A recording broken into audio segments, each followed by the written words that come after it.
So I was a big fan of Niko for a long time. So like I said, I started YouTube in 2014.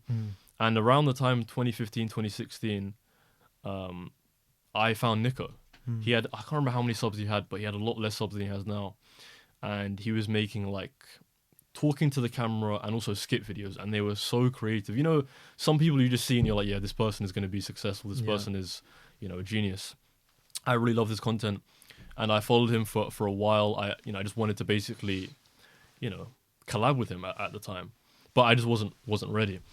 But eventually, I started doing photography and videography. There was even back then, I'd quit YouTube for a time to just pursue photography and videography.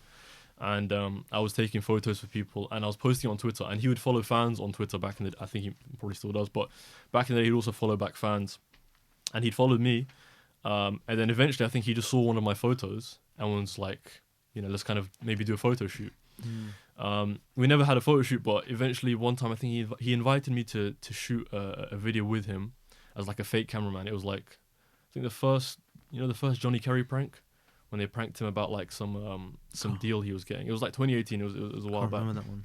But it was like he did like a prank on Johnny Kerry, and I was like a fake cameraman. And that was like the first kind of time I'd met him. But even then, you know, he viewed me as a cameraman, and that's how he viewed me, you know. But then I think at the end of that year, I started making my own videos, and again I just tweeted it, and I think he must have saw it, and he really loved the video. And I remember he sent the video to Sharky, and then Sharky sent me a message saying this is a great video, and then he sent it to Chunks, and then Chunks said the same thing. Like it was like they kind of just sent it all to each other, you know. And that was like the happiest moment of my life, you know. All of the people, because I looked up to all of them. I used to watch all their videos. I loved everything they created. That's like still full do. circle. Exactly. So it was surreal to now kind of get that, you know. And then eventually I started working with all of them, and that's how I like eventually end up living at the Bait House. That's how I edited and created the Mafia series. You created the Mafia series? Yeah, that's what I created that series. Mental. Yeah, you can see in the first episode like my logo kind of flashing at the start of the edit. They were very hectic to film, but you know they were very fun videos. Yeah. Is that coming back? I actually don't know, and if I did know, I couldn't say. Couldn't say. They would have told you. Yeah, no, I couldn't say. No, I really don't know. What was it like then living with them? It was incredible. It was like actually, it wasn't even a dream come true, because you're not really gonna think like, yeah, I'm gonna live. Yeah. At the time with my favorite YouTubers in a house, in a mansion as well. I technically lived in a cupboard or wardrobe, sorry, but this wardrobe, I mean, it was like a 5-star hotel. It was incredible. I had this like middle podcast island bit. Yeah. I had my bed on the side. I had the best view in the house. It was incredible. Like I can draw it. You know, it was like a luscious green like golf course right in front of us. Mental. The garden was there. Every day, again, it was never a normal day. I learned a lot there, and I got a lot of confidence there as well. And you know, everybody treated me like a. I really felt like I was, you know, really friends with. Yeah, they look friends after with- their people, innit? Exactly. Yeah, everybody there. I have like a kind of like a story about every single one. You know, like, you know, obviously Niko. I would say I was the closest with him, but Niko 24/7. This guy was like, you know, dedication wise, he was built different.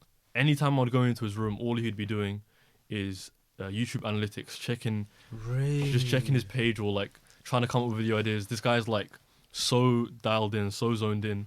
I don't think anybody on YouTube is more dedicated than he is, to be fair. Chunks is genuinely the funniest person I think I've ever met in my entire life. Like his stories were like, I mean, everybody's listening. I know everybody's laughing, you know. Also a very, very nice person. AJ as well. AJ, in my opinion, is like the most underrated. I think AJ is also just incredibly funny as well. And I think he makes incredible content as well. Sharky was also like a big influence on me, especially like Big Brother wise. He got me into UFC. I remember one time actually, I was at like Argos, and like I was trying to get like a chair or something. I'd ordered a chair, and they didn't get the order right or something like that. And I was just like, oh, shit then. I just kind of went back to the car. It was me and Sharky. And he was like, where are the chairs, you know? And then I was like, oh yeah, no, they just said they didn't have it. He's like, what do you mean they didn't have it? And as he's saying, he's already walking to Argos. And I come back, he comes back, and there's 2 chairs. So I don't know what the hell he did, but you know, he's You don't know what he he did. yeah, he had a lot of confidence. Well, he has a lot of confidence, and I think you know, yeah, I think he's very underrated as well. To be fair, because he's they're all great, honestly. Yeah. It was a great time. I lived there for around 8 months. I edited, I think, maybe I don't really edit that much, to be fair. 3 Matthew videos. I filmed all the videos at that time with George and whoever else was there at the time. But it was a great time. But it was just so far away from home as well. It was so far away, you know. But where were you living at the time? I was living in West, so I mean, cool. I'm talking about far West as well. So it was like, you know, it was like maybe an hour and a half, maybe 2 hours to get. Okay. But I was living there, but it just was still, you know, seeing family and stuff. It was kind of long, but I've got nothing bad to say about them. I like what you said about you know, Niko. You're like he's always like dialed in and looking at analytics. Yeah. So what was it? What was he looking for within his content? At the end of the day, he has a competitive spirit. You know, he wants to be. Well, maybe he will never say this, but I feel like he wants to be the best. He wants to make the best videos. He wants to, you know, he wants to be creating the best content. You know, so for that as well, you have to know YouTube as well. Like his understanding of YouTube and how to maximize his like reach and stuff, it's on another level, you know. Anytime I need some YouTube advice, I ask him. He'll break down like not my video as much, maybe my title and thumbnail. And even recently he was like, yeah, your titles and thumbnails are like terrible, you got to change that stuff, you know. Yeah, because his understanding of YouTube and the game is just completely on another level, you know.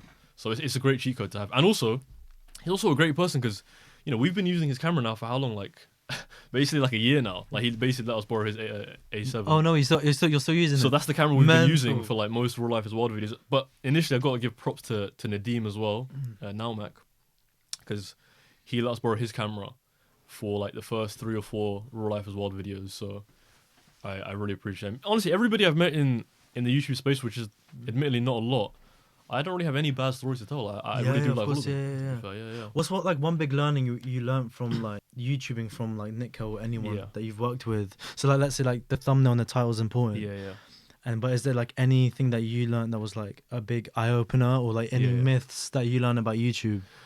Yeah, there were a few. I think, you know, I'll give you 2. One of them, and this is something Niko told me recently. He said to me, in my thumbnails anyway, I don't show action well enough.